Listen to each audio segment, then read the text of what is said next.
Discipline ప్రకారం యాజమాన్యం గెలిచిన సంఘాలతో చర్చలు జరిపి కార్మికుల సమస్యలను పరిష్కరించేందుకు కృషి చేయాలని పిలుపునిచ్చారు ఏఐటియుసి నాయకులు.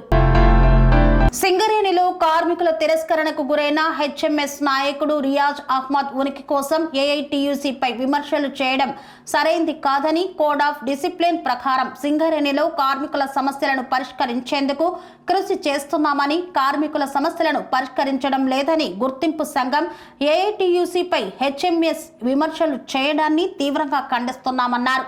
Singareni collieries workers union AITUC ఉప ప్రధాన కార్యదర్శి మడ్డి ఎల్లాగౌడ్, కేంద్ర కార్యదర్శి కవ్వంపల్లి స్వామి, ఆర్జీవన్ బ్రాంచ్ కార్యదర్శి ఆర్ఎల్లి పోషంలు పేర్కొన్నారు. గోదావరికని భాస్కర్రావు భవన్లో జరిగిన ఏఐటియుసి ముఖ్య కార్యకర్తల సమావేశంలో వారు పాల్గొని మాట్లాడుతూ, సింగరేణిలో గత 10 సంవత్సరాలుగా కార్మికుల సమస్యల పరిష్కారం జరగలేదని, ఏఐటియుసి గెలిచిన తరువాత కోడ్ ఆఫ్ డిసిప్లిన్ ప్రకారం యాజమాన్యంతో కార్మికుల సమస్యలపై జేసీసీ స్ట్రక్చర్ కమిటీ సమావేశాల్లో మరియు ఏరియా లెవెల్ స్ట్రక్చర్ సమావేశంలో మాట్లాడి పరిష్కారం కోసం కృషి చేయడం జరుగుతుందని వారు పేర్కొన్నారు. సింగరేణిలో గత ప్రభుత్వం కంటే ఈ ప్రభుత్వంలో రాజకీయ జోక్యం పెరిగిందని, సిబిఎస్ఈ సిలబస్ ప్రారంభోత్సవ ఆహ్వాన కార్యక్రమంలో సి&ఎండిని యూనియన్ నాయకులను అవమానపరిచే విధంగా ఆహ్వాన పత్రిక ఉందని, సొమ్ము సింగరేణిది, సోకు ప్రభుత్వానిదా అంటూ మా యూనియన్ అధ్యక్షుడు సీతారామయ్య ప్రెస్ మీట్ ఏర్పాటు చేస్తే రియాజ్ అహ్మద్ దానికి మద్దతు తెలపకుండా యాజమాన్యంకు తొత్తుగా ఉంటూ ఏఐటియుసిపై సీతారామయ్యపై విమర్శలు చేయడం సరైంది కాదని వారు పేర్కొన్నారు. కోడ్ ఆఫ్ డిసిప్లిన్ ప్రకారం గెలిచిన సంఘాలకు మాత్రమే కార్మికుల సమస్యలపై అధికారుల దగ్గర కూర్చొని మాట్లాడే హక్కు ఉందని, కార్మికుల తిరస్కరణకు గురైన హెచ్ఎంఎస్కు కానీ మరి ఏ ఇతర ఓడిన సంఘాలకు లేదని, అది తెలుసుకోకుండా అవగాహన రాహిత్యంతో ఏఐటియుసిపై ఇష్టం వచ్చినట్లు మాట్లాడితే సహించేది లేదన్నారు. కోడ్ ఆఫ్ డిసిప్లిన్ ప్రకారం గెలిచిన సంఘాలతోటే యాజమాన్యం కార్మికుల సమస్యలపై చర్చించాలని, ఓడిన సంఘాలతో మాట్లాడే అవకాశం కల్పించడం సరైంది కాదని, యాజమాన్యం అన్ని సంఘాలతో చర్చలు జరిపితే సింగరేణిలో గుర్తింపు సంఘం ఎన్నికలు ఎందుకు అని వారు ప్రశ్నించారు. హెచ్ఎంఎస్ నాయకుడు ప్రెస్ మీట్ ద్వారా ఏఐటియుసిని, సిఐటియును, ఐఎన్టీసీని అన్ని సంఘాలను విమర్శించింది. సరే, ఆయనే 15 రోజులకు 4 రోజులకు ఒకసారి సోషల్ మీడియాలో నేను ఒకటంటే మళ్ళీ నా పేరు తీసి సిటీ కేబుల్ను సోషల్ మీడియాలో రావాలని కోరికలు ఆయనకు బాగుంటాయి. సరే, ఉంటే మంచిదే, కానీ విమర్శించే ముందు ఆలోచన చేసి పాలసీ మీద మాట్లాడాలి. సీతారామయ్య 6 నెలలు అమెరికా వేయండు, మళ్ళీ వచ్చి కార్మికులు వ్యతిరేకత ఉన్నారు కాబట్టి ఒకటి మాట్లాడిన అన్నాడు. మేము గతంలో చాలాసార్లు చెప్పినాం, ఎన్ని తీర్ల మాట్లాడాను అన్ని తీర్ల మాట్లాడినాం, కానీ నీ మనసు మారతలేదు, నువ్వు మారతలేదు. మేము ఒకటే చెప్తున్నాం, సీతారామయ్య పేరు పెట్టలేదని కాదు. మనం గతంలో 10 సంవత్సరాల క్రితము రాజకీయ జోక్యం సింగరేణిలో ఎక్కువైంది, రాజకీయ జోక్యం ఉండద్దు, ట్రేడ్ యూనియన్ యాజమాన్యం రాజకీయాలకు తేడా ఉంటుందని యూనియన్ పరంగానే సంఘాలకే విలువ ఇవ్వాలి యాజమాన్యం అని చెప్పి 10 దప్ప మనం చాలాసార్లు కూడా మనం మెమోండర్ ఇవ్వడం జరిగింది, సిఎండి ఇవ్వడం జరిగింది, మనం జేఏసీగా కూడా మాట్లాడుకోవడం జరిగింది. అది మర్చిపోయి మతి సిమితమయ్యి పేరు చిన్నగా పెట్టినని మా ఏఐటిసి నాయకులకు ఫోటోలు కానీ పేర్లు కానీ పెద్ద లెక్కే కాదు, సమస్యే లేదు మాకు. నువ్వు ఏకైక లింగం నీది ఎప్పుడో ఒకసారి మెరుపుతిగలాగా మెరవాలన్న ఉద్దేశంతో నీకుంటే తప్ప ఏఐటిసి నాయకులకు, కమ్యూనిస్టు నాయకులకు ఈ స్టేట్మెంట్లు పేపర్ల మీద పేర్లు కానీ ఈ శిలాపలకాలు బర్త్డేలు గిర్తులేదు మాకు ఏమి ఉండైపోయిందా. మేము పట్టించుకోము కూడా, కార్మికులు గమనిస్తున్నారు. ఇక కార్మికులు ఏదో అని సిఎండిని కూడా చిన్నగా చేసి, అంటే యజమాన్యము నడిపించే ప్రోగ్రామును ఇవాళ రాజకీయ నాయకులే ముందు పెట్టి సిఎండిని, అంటే ఇప్పుడు ఖర్చు అంత ఎవరిది, కంపెనీది. మరి కంపెనీ సిఎండిని కూడా చిన్నగా పేరు వేయడం ఇది కరెక్ట్ కాదు అన్న ఉద్దేశంతో తను మాట్లాడితే సిఎండి ఎవడో ముట్టికేదో అంటారు అదే అని అంటే నిన్ను ముట్టికి తన్ని తన్ని తన్ని కొడితేనే దూరం అయినావు. కార్మికులు ఒక్కడు కూడా నీకు లేకుండా ఇవాళ సింగరేణిలో ఒక చరిత్ర ఉన్నది ఏఐటీసీ నాయకులు. ఇవాళ మాట్లాడతలేవు అని అంటున్నావు. మేము సెప్టెంబర్ నుంచి ప్రతి ఒక్క సమస్య పైన ఇక పెట్టినాం, ఛాలెంజ్ చేస్తున్నాం. రా, నువ్వు వస్తావా, నువ్వు ఎవరైనా దాతలను పంపుతావా, పంపు చూద్దాం. ఛాలెంజ్ చేస్తున్నాం, రిటర్న్లో పెట్టినాం. మేము నీలాగా అడపదడప మాట్లాడు కాదు, మళ్ళీ మాట్లాడుతావు, స్టేట్మెంట్ ఇస్తావు, దానికి సమాధానం లేవు, ఛాలెంజ్ చేస్తారు, రావు. ఇక నీతో మొత్తుకొని మానవరే పోతుంది తప్ప ఇక నీకు ఆ మార్పు లేదు నీలో. కానీ మాట్లాడేటప్పుడు జాగ్రత్తగా మాట్లాడు. ఏఐటీసీ మీద విమర్శించడమే నీ పుట్టుక, విమర్శించడమే నీ పుట్టుక.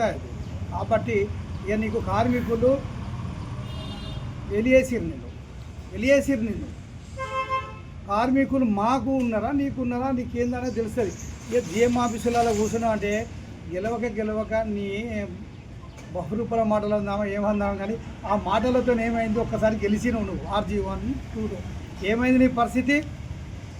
యాదగిరి సత్య ఎటువేండు, మేరు వీరస్వామి ఎటువేండు, దశరథం గౌడ్ ఎటువేండు, మీ ఉన్న కేడరాంతి ఎక్కడ పోయింది? ఒక్కసారి వెనుకకు తిరిగి ఆలోచన చేసుకుంటే మంచిది. ఒక ట్రేడ్ యూనియన్ నాయకుడుగా, ఒక ట్రేడ్ యూనియన్గా ఉందాతనంగా మాట్లాడితే చాలా మంచిది. కానీ ముట్టి ఇంకేదాన్ని ఇండు ఆర్మీ ఇంకేదాన్ని అంటే నీ ముఖం ఇంకేదంతా ఇప్పుడు నీ ముఖం ఏడ పెట్టుకొని ఉన్నావు. ఇప్పుడు ఒక్క బావి పోయే ఉందా నీ ముఖం? ఏ ముఖం పెట్టుకొని పోతావు బావిల మీదకి? బావి పాట అంటాను, బావి పాట పడతావా, బస్తీ పాట పడతావా, ఇంటి పాట ఇంట్లో అంటావా, పండు ఎక్కడో పండు. కానీ నువ్వు వేరే నాయకులను విమర్శించే ముందు జాగ్రత్తగా మాట్లాడమని చాలాసార్లు నీకు చెప్పడం జరిగింది. అయినా నీకు ఇది లేదు. కానీ ఏదో ఒకరోజు కార్మికులు తగిన బుద్ధి చెప్పిరు. జీఎం గారితో మాట్లాడే అర్హత నీకు ఎక్కడిది?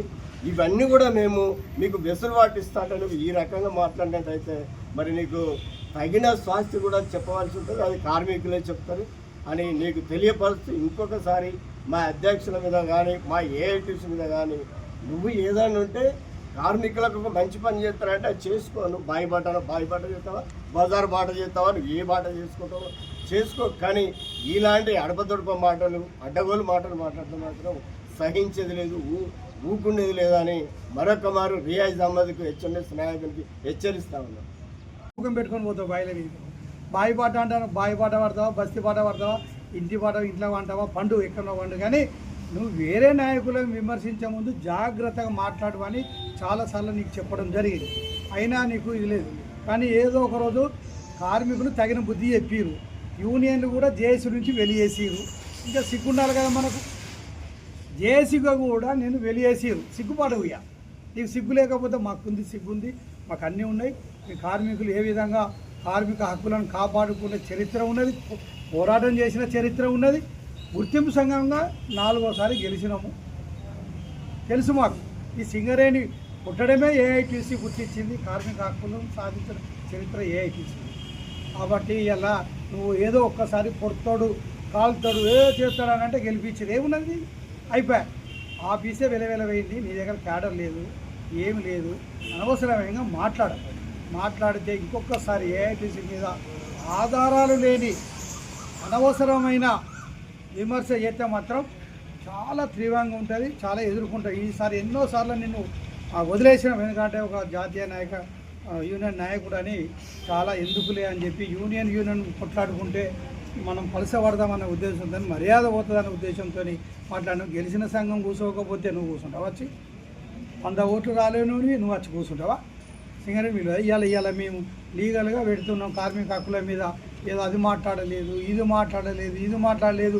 ఒకసారి గెలిపిస్తాను, నువ్వేం వీకినవో తెలిసింది. కార్మికులు ముడిగా అనేది ఇంటికి పంపారు. మేము అన్ని పెట్టినాం ఆధారంతో. ఏం మాట్లాడాలి, కార్మికులకు ఏం రావాలని ఇక పెట్టినాం. తెలుసా, నీకే తెలుసా చట్టాల విషయంలో? మాకు నేర్పుతావు పోయి. కాబట్టి ఇంకొకసారి కనుక అనవసరమైన ఆరోపణలు చేస్తే మాత్రం తీవ్రంగా ఖండిస్తాను. తగిన ఇది చెల్లించవలసి వస్తుంది అని చెప్పి ఇంకొకసారి మర్యాదపూర్వకంగా చెప్తాను. ఇంకనైనా మానుకొని కలిసి పనిచేద్దామన్న ఉద్దేశంతో రావాలి తప్ప ఇంకొకసారి కనుక ఇస్తే చాలా తీవ్రంగా ఎదుర్కోవలసి వస్తుందని చెప్పి ఈ సందర్భంగా తెలియజేస్తాను. కాలంలో ఏరియాలో కానీ కార్పొరేట్ స్థాయిలో కానీ నిర్మాణాత్మక సమావేశాలు జరగలేదు. కానీ ఏఐటీసీ గుర్తింపు సంఘంగా గెలిచిన తర్వాత ఏరియాలో కార్పొరేట్ స్థాయిలో స్ట్రక్చర్ మీటింగ్ల ద్వారా కార్మిక సమస్యల్ని యాజమాన్యం దృష్టికి తీసుకువెళ్ళి పరిష్కారానికి పాటుపడుతున్నది ఏఐటీసీ. 100 సంవత్సరాల చరిత్ర కలిగి ఈ దేశంలో, అలాగే సింగరేణిలో 80 ఏళ్ళు దాటినటువంటి మహత్తరమైనటువంటి కార్మిక సంఘం సింగరేణి కాలనీస్ వర్కర్స్ యూనియన్. ఏ స్థాయిలో ఏ సమస్య మాట్లాడాలి, ఏ సమస్య మీద ఎక్కడ పోరాడాలి, దేని మీద ఉద్యోగం చేయాలి అనేది మాకు బాగా తెలుసు. కార్మికులు తిరస్కరించిన వాళ్ళు, కార్మికులు ఓటమి గురి చేస్తే బుద్ధిరాని వాళ్ళు ఏఐటీసీకి పాఠాలు చెప్పవలసిన అవసరం లేదు. కాబట్టి మాకు పాఠాలు తెలుసు, గుణపాఠాలు తెలుసు. మీరు తెలుసుకోవాల్సింది ఏమిటంటే, కార్మికుల యొక్క తిరస్కరణకు గురైన తర్వాత హెచ్ఎంఎస్ కార్యాలయం అనేది ఆ దుకాణం ఎప్పుడో బంద్ అయిపోయింది. క్యాడర్ లేని యూనియన్, లీడర్ లేని యూనియన్, ఉనికి కోసం పేరు కోసం మాత్రమే ఏఐటీసీ మీద బురద చల్లితే, ఏఐటీసీని విమర్శిస్తే నన్ను కార్మికులు కొంతకాలం గుర్తుపట్టుకుంటారు, మర్చిపోకుండా ఉంటారు అని చెప్పి నీ ఉనికి కోసం పేరు కోసం మాత్రమే మాటిమాటికి ఒక మాట మాట్లాడతావు. నీకు భాష రాదు, తెలుగు రాదు, తెలివి లేదన్న పద్ధతిలో నీ ఉపన్యాసం ఉంటుంది. కాబట్టి ముఖ్యంగా నువ్వు నేర్చుకోవాల్సింది ఏమిటంటే, హెచ్ఎంఎస్లో మన జాతీయ స్థాయి నాయకుడు అని చెప్తావు, విప్లవ కార్మిక సంఘాలకు నాయకుడు అంటావు, ఐఎఫ్టీ, ఏఎఫ్టీ లాంటివి విప్లవ కార్మిక సంఘాలే, కానీ నీది విప్లవ కార్మిక సంఘం కాదు. కాబట్టి నువ్వు భాష నేర్చుకోవాలి. ఏఐటీసీని పని కట్టుకొని విమర్శించడమే నీ పని పెట్టుకుంటే మాత్రం భవిష్యత్తులో నీ పని పట్టడానికి కార్మికులు, కార్మిక వర్గం సిద్ధంగా ఉంటారు. కాబట్టి ఆ పనిని మానుకోవాలని చెప్పి మనవి చేస్తున్నాం. ఇకపోతే మొన్న జరిగిన సమస్య మనందరికీ తెలుసు. అధికారులకు, కార్మిక నాయకులకు, ముఖ్యంగా గుర్తింపు కార్మిక సంఘం యొక్క దృష్టి లేకుండా, గుర్తింపు కార్మిక సంఘానికి ప్రాముఖ్యత లేకుండా జరిగినటువంటి ఒక కార్యక్రమం కనుక దాని మీద సహజంగానే కోడ్ ఆఫ్ డిసిప్లిన్ ప్రకారం ఏఐటీసీ మాట్లాడుతుంది. అదేవిధంగా మాట్లాడింది. గతంలో జరిగినట్టు ఎంత పెద్ద కార్యక్రమాలు జరిగినా, ప్రభుత్వం పార్టిసిపేట్ అయినా కూడా యూనియన్కు చాలా ప్రాధాన్యత ఉండేది. ఇప్పుడు ఆ రకంగా జరగకుండా ఉంటుందని చెప్పి ఒక ఆత్మమదనంతో, ఆత్మవేదనతో మాట్లాడేటువంటి మాటలు. దీన్ని యాజమాన్యం కూడా దృష్టిలో పెట్టుకోవాలి. సింగరేణి యాజమాన్యం కోడ్ ఆఫ్ డిసిప్లిన్ ప్రకారం రిప్రజెంటేషన్ కానీ, లేకపోతే ఇంకెటువంటి పోరాటాలకు కానీ ఎవరు వచ్చినా ఏం చేసినా వాటిని అలో చేయొద్దు. తప్పనిసరిగా ఏఐటీసీని మాత్రమే, సింగరేణి కాలేజ్ వర్కర్స్ యూనియన్ మాత్రమే మీరు ఆమోదించి మా యొక్క డిమాండ్లు మాత్రమే మీరు పరిష్కరించాలి. కానీ అన్ని సంఘాలు ఉంటాయి, ఎన్నో సంఘాలు ఉంటాయి, హెచ్ఎంఎస్, సిఐటియు, లేదా రకరకాల సంఘాలు. కాబట్టి ఎన్నికలు పెట్టింది ఎందుకు? ఎన్నికలు గెలిచిన తర్వాత గుర్తింపు సంఘాన్ని కూడా గుర్తింపు లేకుండా చేయడం అనేది యాజమాన్యం తప్పు. సింగరేణి యాజమాన్యం కూడా తన పద్ధతిని మార్చుకోవాలి. భవిష్యత్తులో ఇలాంటిది రిపీట్ కాకుండా చూసుకోవాలని చెప్పి యాజమాన్యాన్ని కూడా హెచ్చరిక చేస్తున్నారు. గుర్తింపు సంఘంగా ఏఐటీసీ గెలిచిన నాటి నుండి నేటి వరకు కూడా కార్మికుల పెండింగ్ ఉన్న సమస్యల మీద మేనేజ్మెంట్ తోటి మాట్లాడుతూ, కార్పొరేట్ ఏరియాలో మాట్లాడుతూ, ఇక్కడ ఏరియా లెవెల్లో మాట్లాడుతూ పనులు చేస్తున్నటువంటి సంఘాన్ని, మొన్న ఒక సంఘం నాయకుడు, హెచ్ఎంఎస్ నాయకుడు, ఈరోజు సింగరేణిలో మందుల కొరత బాగా ఉన్నది, మందుల కొరత మీద కూడా మొన్న ఇక్కడ ఆర్జీవన్లో హాస్పిటల్లో మెమోరాండం ఇవ్వడం జరిగింది, లెటర్ పెట్టడం జరిగింది. శాంటివిటీ మాట్లాడుతూ ఉన్నాము, మందుల కొరత ఉన్నది, కార్మికులు ఇబ్బంది పడుతూ ఉన్నారు. మన 1000 అది ఇస్తూ ఉన్నారు, 500 MG కంటే 1000 MG ఇస్తారు, కార్మికులు కట్ చేసుకుని వేసుకోమంటారు.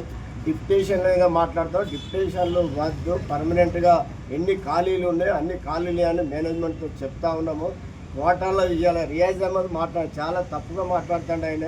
ఇలా గుర్తింపు సంఘం మీద కోటాలు కూలగొట్టే టైంలో మేము ఆర్జీవన్ మేనేజ్మెంట్తో మాట్లాడినాము, కార్పొరేటర్లో కూడా మాట్లాడాము.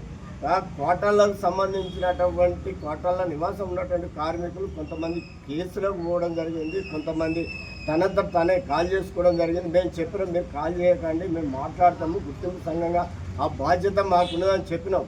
కానీ నువ్వో కొంతమందిని పట్టుకొని, ఇంకా వేరే సంఘాలు కొంతమందిని పట్టుకొని దాన్ని వ్యాపారంగా మార్చి మీరు పిచ్చి పిచ్చిగా చేసుకుంటా ఉండి ఇవాళ గుర్తింపు సంఘాన్ని విమర్శిస్తానంటే మరి నీ ఒక నైతికత, ఆ విలువలు ఎక్కడ పోయినాయి? ఒక నువ్వు పెద్ద నాయకుడిని అని చెప్తావు, నువ్వు వైజ్ బోర్డు మెంబర్ని అని చెప్తావు. మరి ఈ విధంగా నిన్న మా సీతారామయ్య గారు, మా అధ్యక్షుల వారు ఏమని మాట్లాడారు?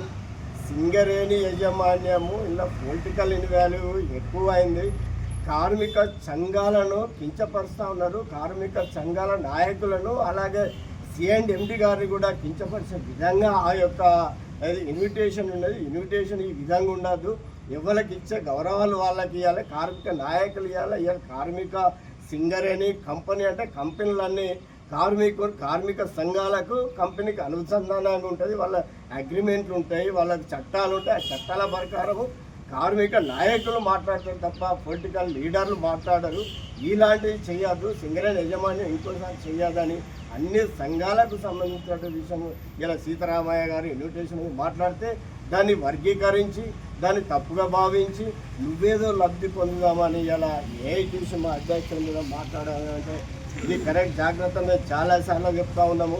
ఇలా ఏఐటీసీ ఇంకో మాట అన్నాం. మరి గుర్తింపు సంఘంగా మేము డీజీఎం దగ్గర కానీ జిఎం దగ్గర కానీ కూర్చొని మాట్లాడకపోతే నువ్వు ఏం మాట్లాడతావు? నీకు అసలు నాలెడ్జ్ ఉన్నదా లేదా? నువ్వు అంత పెద్ద నాయకుడినట్టు డీజీఎం దగ్గర మేము కూర్చొని ఏం మాట్లాడతాము? కార్మికుల సమస్యలు మాట్లాడతాం. కార్మికుల సమస్యలు మేము మాట్లాడకపోతే నీకు 500 ఓట్లు 100 ఓట్లు రాను నువ్వు వచ్చి మాట్లాడతావు. నువ్వు కూడా వస్తాను వచ్చి ఆఫీస్కు. పనేసియా మెరిడియన్ హాస్పిటల్స్ ప్రతి సామాన్యుడికి అందుబాటులో అంతర్జాతీయ వైద్య ప్రమాణాలతో వైద్యం, 24 గంటల అంబులెన్స్ సర్వీసుతో పాటు అత్యవసర సేవలతో ఏర్పాటైన చికిత్సా విభాగం.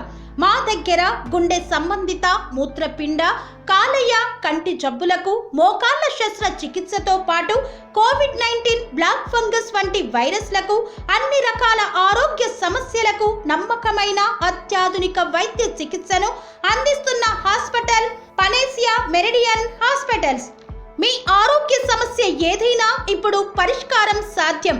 సంపూర్ణ ఆరోగ్యం కోసం సంప్రదించండి Panacea Meridian hospitals. Opposite Bheeramguda కమాన్, RC Puram, Sangareddy district. Pin code 502032. సంప్రదించాల్సిన ఫోన్ నెంబర్ 0845524177 మరియు 7893757770.